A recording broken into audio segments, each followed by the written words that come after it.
very much for joining us today. If I may ask you to please mute yourself if you are not muted right now, so that we can start this webinar, hopefully without any interruptions.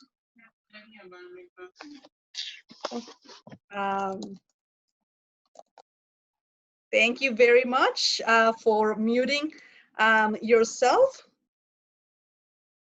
Okay, so to start with, my name is Monica Aguirre. I am the Stakeholder Relationships Manager for IDP IELTS, and I'm joined today by Christopher Collette, Senior Lawyer at Campbell Cohen. Today, we're going to be giving you some updates on the latest immigration and IELTS news. So this is our agenda for the day. First of all, we're going to talk about IELTS and what is new in the world of IELTS. And then I'm going to pass on the microphone to Christopher, who is going to give you a recap of the latest immigration news here in Canada. And we will be answering some of your questions. I want to thank you for those who have sent your questions. We have received many of them. Some have been very specific to personal cases, so we're not going to be able to answer those questions. However, we're going to be trying to answer as many questions as possible that are relevant for the majority of people joining us today and seeing this webinar later on, because we are recording this webinar, just so you know, so that we can share it later with those who were not able to attend today. So let's start with the information. So first of all, I want to introduce IELTS and IDP. We are one of the proud co-owners of the exam IELTS. And IELTS is the International English Language Testing System, which is recognized by more than 10,000 organizations around the world, including the government of Canada, Australia, New Zealand, the UK. Universities, colleges, employers, and professional associations also recognize and accept the IELTS test. Now, I am in Canada, so I'm going to talk a little bit about Canada. We do have more than 150 test locations around the country. We also have test locations around the world. Right now, because of COVID, unfortunately, in March, we had to close down the majority of our test centers worldwide. But now that we are opening up again around the world, the test centers are also available to welcome back our test candidates and test takers. So now we have more than 91 countries that have resumed in-person testing. In Canada, we are already testing in Ontario, British Columbia, Quebec, Alberta, Manitoba, and Nova Scotia. Around the world, besides Canada, we're also testing in China, Colombia, Hong Kong, India, Mexico, Pakistan, Saudi Arabia, Qatar, Turkey, and the UAE. If you need to find out more information about where we're open, I invite you to visit www.ielts.com or www.ielts.org for you to be able to find out a test center in your country that is open and accepting test takers. Now, just a little bit about IELTS and immigration and citizenship. This is one of the questions that we get a lot. What type of IELTS is accepted for immigration purposes? Well, if you are applying for a student visa from a country that allows you to go through the SDS, the Student Direct Stream, you need to take an academic IELTS. If you're applying for anything else for immigration, then it has to be the general IELTS. Now, please remember that there are two ways you can take IELTS at a test center. You can take it on paper or on a computer.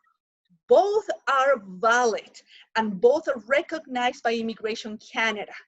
So the computer delivered IELTS does not mean online IELTS. It only means that you go to a test center and you take the IELTS on the computer. You write it down on the computer. Now, if it's also academic IELTS for your SDS, or if you're taking it to apply to a Canadian college or university or professional association, it might be the academic IELTS, which is also available on computer and on paper. So please do remember that computer delivered IELTS is accepted and recognized by Immigration Canada as well. If you are waiting to take your test and you want to study while you are waiting in order to make sure you have the best scores possible, I recommend you visit our website where you can find many of our paid and free practice resources.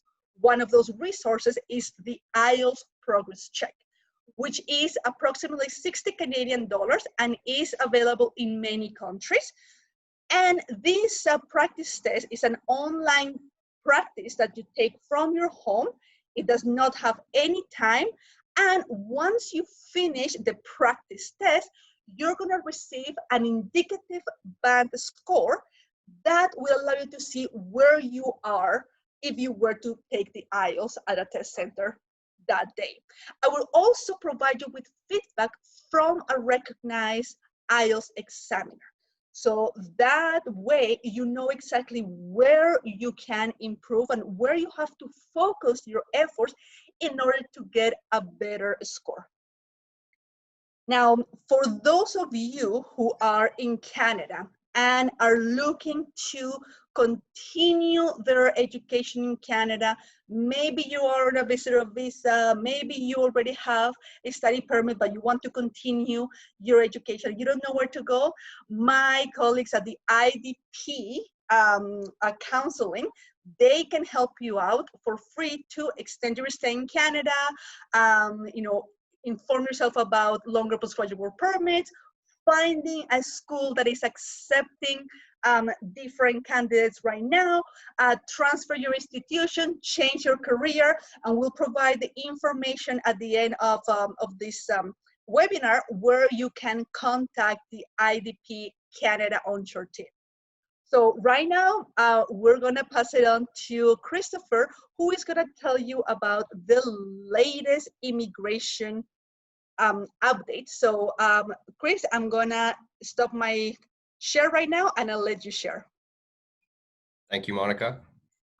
Let me just set this up. All right.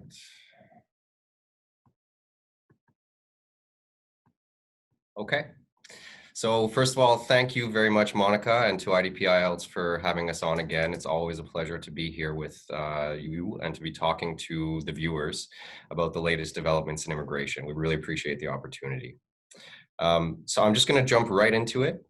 Suffice it to say, we are still experiencing the effects of the pandemic in the field of Canadian immigration. There have been a lot of developments since the travel restrictions were initially introduced in March, including several over the past month since the last time we did this talk.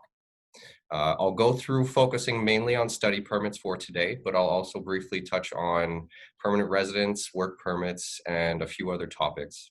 And as Monica mentioned, at the end of the brief presentation, we'll be answering some questions. If anybody here has a question that they are unable to ask during the talk or that involves specific information to their case, you are always welcome to email us.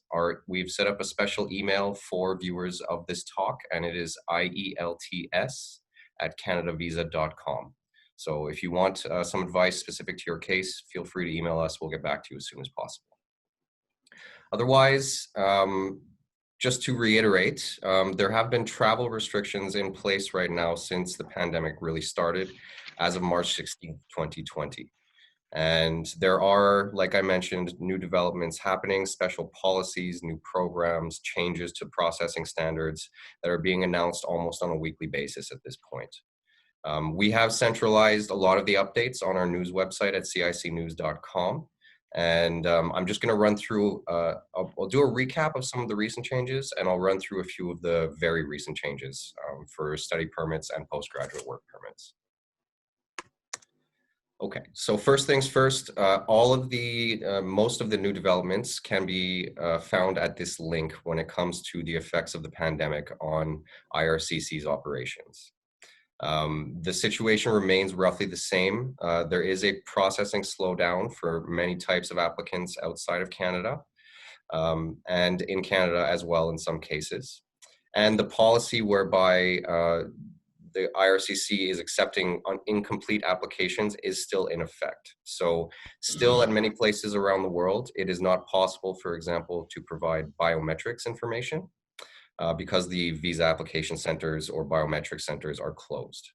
IRCC has said you can still submit your applications and they will not be refused if you can't provide documents due to the COVID pandemic right now.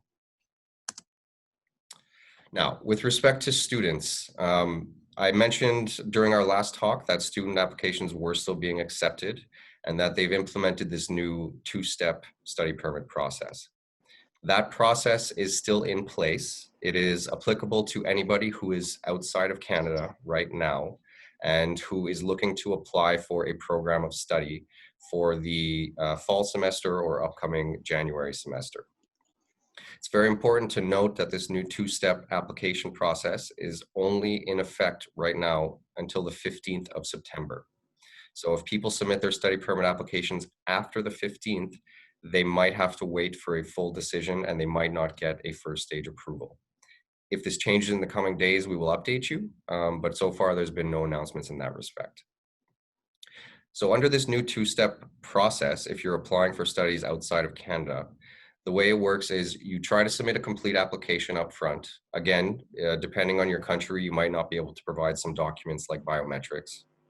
And the first step, they will verify that your program is acceptable, that you have the funds to support your studies, that you're qualified for the study program in question, and everything except eligibility and admissibility checks they will do in the first stage. So if everything checks out with your initial application, they will issue a first stage approval. And this first stage approval allows you to enroll in courses and start your studies remotely. There is also some indication on the IRCC webpage that you might not even need the first stage approval. You might be able to start your program as soon as the study permit application is submitted. But this is something we're seeking clarification on. There's a bit of contradictory information in this respect, and we're hoping to get clarification in the coming days. First stage approval would allow you to register and enroll and start your courses, and they will count towards a postgraduate work permit, even if you're doing them online from outside of Canada. If later on you pass your admissibility, that means medical, security, and criminal checks, they will then issue the full second stage approval, which is the study permit or the study permit introduction letter itself. It is important to note, though, that even people who have full study permits or who have had their applications approved might not be able to travel to Canada right now. Right now, there is verifications being done at the airlines and on arrival by the border agents to make sure that students actually have a need to be in Canada as opposed to just a want. What this means is that you need to have a course that requires your in-person presence in Canada if you want to be able to enter with your study permit right now. And the current advice is stating that people who were approved, non-US citizens who were approved prior to March 18th might be able to travel to Canada, again, if they can demonstrate that they need to be here in person. So far, anybody who's received an approval after March 18th that's not in the United States will have to start their courses online. There's no provisions for them to travel to Canada right now. For the US, it's a special case, and we'll go into detail in this later, but it is possible at the moment for US residents and citizens to apply for study permits to Canada. The government is still recommending that they submit their applications online and wait for a decision, but there are many reports of US residents applying at the border on entry, driving into Canada and getting their study permits basically same day. It is a very specific exemption for people coming from the US, and even in these cases, there also needs to be evidence that the student's presence in Canada is necessary. And as you can see here, there are some criteria that the border officers will look at when they're looking at this. So first of all, if you were already living in Canada prior to the pandemic and you're now outside, and you can establish that you were living in Canada normally before the pandemic hit, you should be allowed to return to Canada and complete your studies without issue. Otherwise, you will need to show that you'll quarantine upon arrival. Those requirements are still in effect, that you can begin your studies as soon as you're done, and that there is a need, again, to be in Canada physically for the studies. And oftentimes this is done by obtaining a letter from the school saying, for example, that there are in-person laboratories or workshops that require a person's presence. It might also be sufficient to show that it's simply not possible or practical to do online studies from your home country. This could be due to things like internet interruption issues and time zone differences, which might prevent you from following a regular course path. Okay, there's also special policies here for students who are in Canada right now and whose schools were either the programs went online, or the schools closed temporarily, or they were forced to go to part-time status because of the pandemic. These students can continue working on or off campus, even if they're in a break right now. And there are special provisions for the postgraduate work permits as well. If someone was in Canada doing their studies, but now they have to do a portion of their studies online, or reduce to part-time status, or take a break, they should still be eligible for a postgraduate work permit. So with respect to postgraduate work permits, this is probably one of the areas that has seen a lot of developments, more so than any other area over the past couple of weeks. And this policy was just recently updated about a week or two ago. So the current policy for people who want to complete their studies and then get a postgraduate work permit so that they can work in Canada is as follows. If you have applied for the study permit, the government is saying that you can start your studies online, and that will count towards the postgraduate work permit requirements. It's important to note during this first stage process, this two-stage application process, that you can start your courses online, even with just a first stage approval, but you will eventually need to get the full study permit approval. So you'll need to pass the admissibility checks as well if you want to eventually come to Canada for the postgraduate work permit. They've also recently updated, they're now stating that any studies completed remotely between now and April of 2021 will count towards a postgraduate work permit. Previously, this was a cutoff at December 31st of the end of the year. They've now extended this one extra semester. And there are some scenarios which I will go through here, but just a note, it's important to note that there is a slight difference between studies that have been forced to go online as a result of the pandemic and studies that were always online and basically never required a person's presence in Canada. If you've enrolled in a distance learning program, which basically means all of the course content is online and there is no need to be for you to be in Canada, this might not be a case where you can get a study permit or a postgraduate work permit. So just be careful. Yes, online studies are permitted if it's due to the pandemic, but if it's an entire course completed online, that might not be study permit eligible. And just in terms of what kind of scenarios or study patterns you can do and get a postgraduate work permit, there are some scenarios depending on how long your program is and how many programs you're going to do. So something unique here is that for short-term programs of a year or less, the government's now said that you can basically do the entire program online and it'll count as if you were in Canada for the terms of your postgraduate work permit. For all other programs that are longer, you will need to complete at least 50% of your studies online, and 50%, and you need to complete 50% in Canada to qualify for the postgraduate work permit. And you can also combine two different programs. And you'll see here, I'm not going to go through all the bullet points, but you can see the requirements here, and they're also posted on the government website.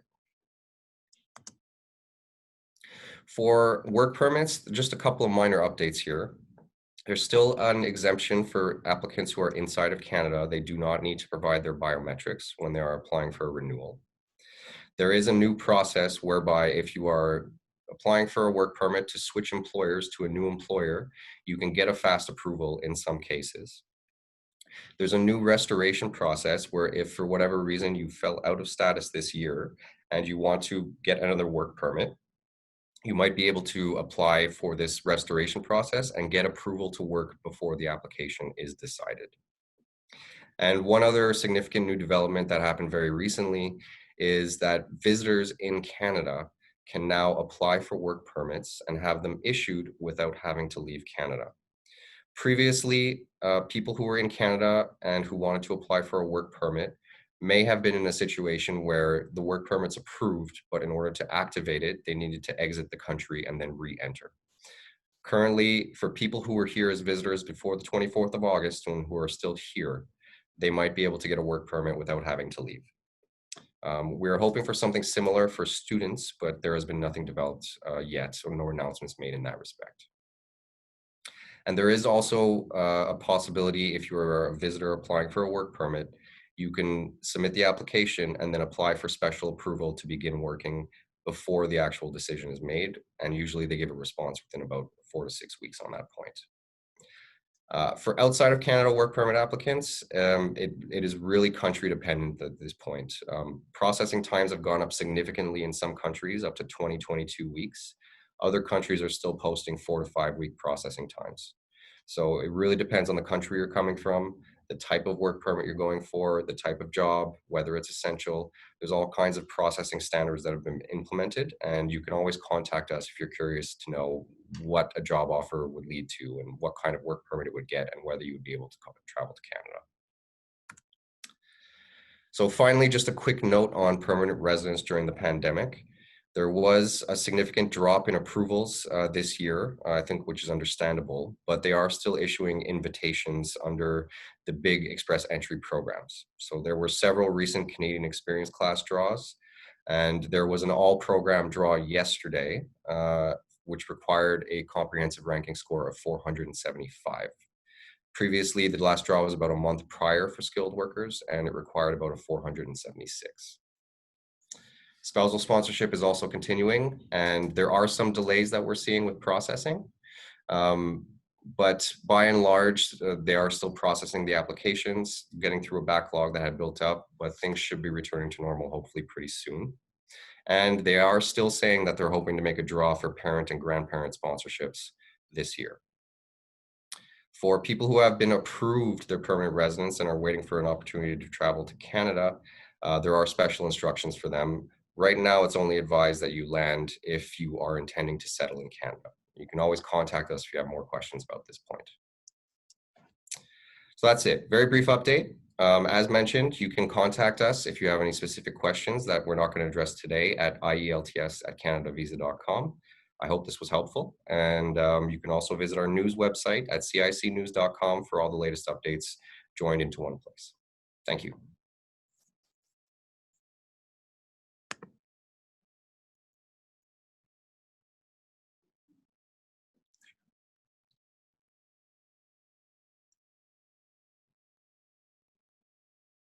Okay, perfect, great. Thank you very much, Chris. That was so insightful, and I'm pretty sure everyone attending here and people who are going to be listening to this webinar later on, once we post it on our social medias, are going to be very happy to hear that detailed information and the explanation as well, because sometimes these updates come out and they're really hard to digest. So thank you very much for all of this, being able to digest and giving us piece by piece so that we can all understand it. Sure, my pleasure. Now, we are going to go into the question section. Now, I understand that a lot of you have questions and very specific to your case. As I mentioned at the beginning of the webinar, unfortunately, we're not going to be able to get to everyone's questions. So we have put together a set of questions from those questions that you sent to us in order to help answer the more general questions. And I'm going to go first with one that came for IELTS and that I mentioned already during this presentation is about the computer delivered IELTS, whether or not it's accepted by Immigration Canada. Yes, computer delivered IELTS, it is accepted as long as you're taking the IELTS that you need to. If it's general for anything that's immigration related, academic for anything that is student related. So remember that IELTS is already open, the IELTS test center is already open in 91 countries. And I invite you to visit IELTS.org in order to get the list of countries where we're operating again. Now, Chris, first question for you. How long of a break can an international student take from his or her studies without losing status? Yeah, very good question, especially now that there's a lot of school closures and forced breaks being done by the pandemic. The general rule is the same as it was before the pandemic. If you are going to be facing a break of 150 days or longer, you might lose your status if you don't transfer to another type of status first, okay? It could invalidate your study permit. So anybody who thinks that they will not be able to resume their studies within 150 days should either transition to a visitor status or another kind of permit to be in Canada or leave Canada. That rule hasn't really changed much, although they are dealing now with closures due to the pandemic. Okay, this is great information to have.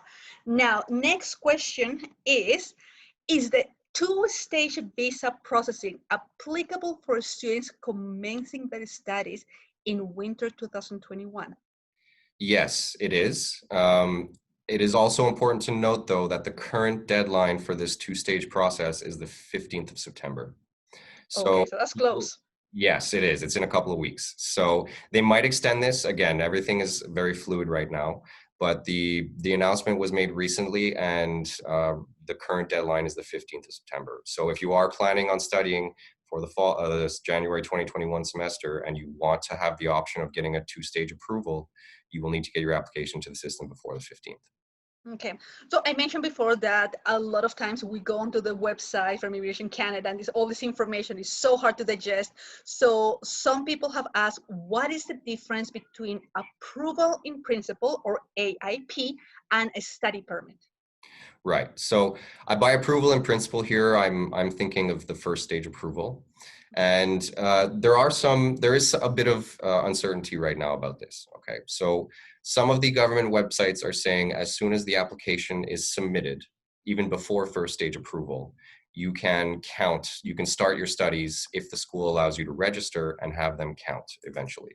Again, we're seeking clarification on this because IRCC tweeted yesterday something that is a bit contradictory. So we are seeking clarification on that point.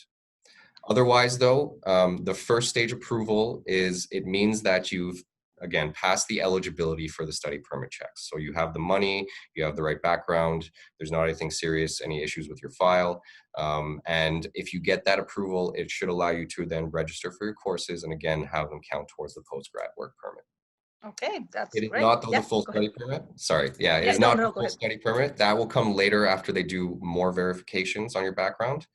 And it's also important to note, even if you get the study permit, the second stage approval, you still need to also prove that you need to be in Canada if you want to travel here. All right.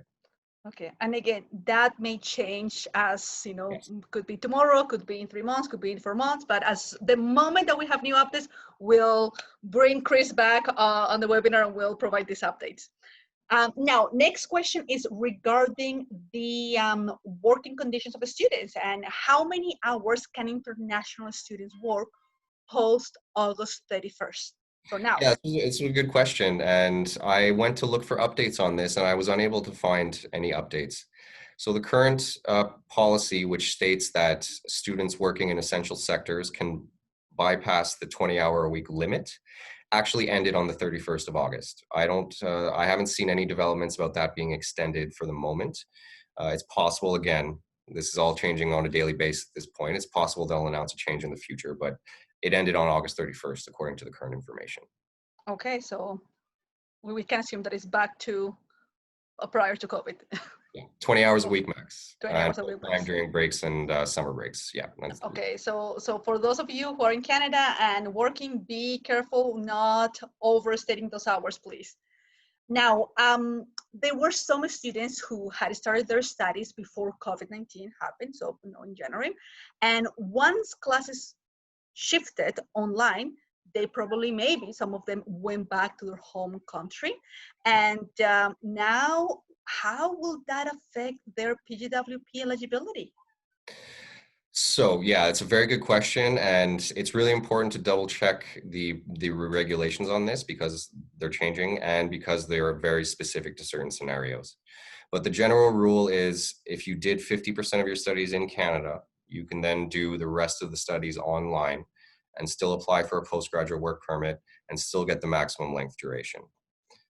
So even if you've now left, as long as you eventually complete 50% in Canada, so you've either already done 50% or you'll come back to do that 50%, you can then still get the postgraduate work permit. Okay. Now, speaking of a work permit, are there any changes in the work permit criteria for postgraduate students who came to Canada in September 2019? Yes, there are the ones I mentioned earlier in the talk. So short-term studies now. Oh, you're talking about September 2019. Okay, Yes. So that's so so last, they that's came last year. before. Yeah. Okay, it's the same rules. So if you are doing 50% in Canada, you can get the postgraduate work permit. And again, there are very specific case-by-case scenarios here, depending on how much you're going to do, one or two programs, et cetera, et cetera. So Mhm. yeah, hard to answer. Yeah. Well, and the last question, and I, I'm pretty sure you don't have the answer to, because I think only our Prime Minister will have the answer to, is when are the borders open and travel restrictions being lifted? Yeah, we don't know. It's of course dependent on other countries, their COVID rates, and international travel is a very tricky thing these days. What the closest thing we know is that again, these new policies that they're implementing for students are set to be in place until April of next year. So cautiously, we probably won't get a full return to normal until at least then. But again, everything could change at the last minute. So check back for updates frequently. Okay, perfect. So that's it for questions today. And I just want to remind everyone, sorry, you can see on the screen right now contact information for Christopher Collette and for Campbell Cohen and Canada Visa. You can reach out to them with your questions at IELTS, IELTS at canadavisa.com. And for information regarding studying in Canada, you can visit www.idp.com. And if you have any questions about your IELTS, please visit IELTS.com, IELTS.com. Chris, thank you once again for your time. Thank you everyone who joined us today, and stay tuned because we will probably be doing another of these webinars as soon as we have more updates from the Government of Canada. Thank you. I appreciate it. And thank you everybody for watching. Have a great day. Thank you. You too. Bye-bye.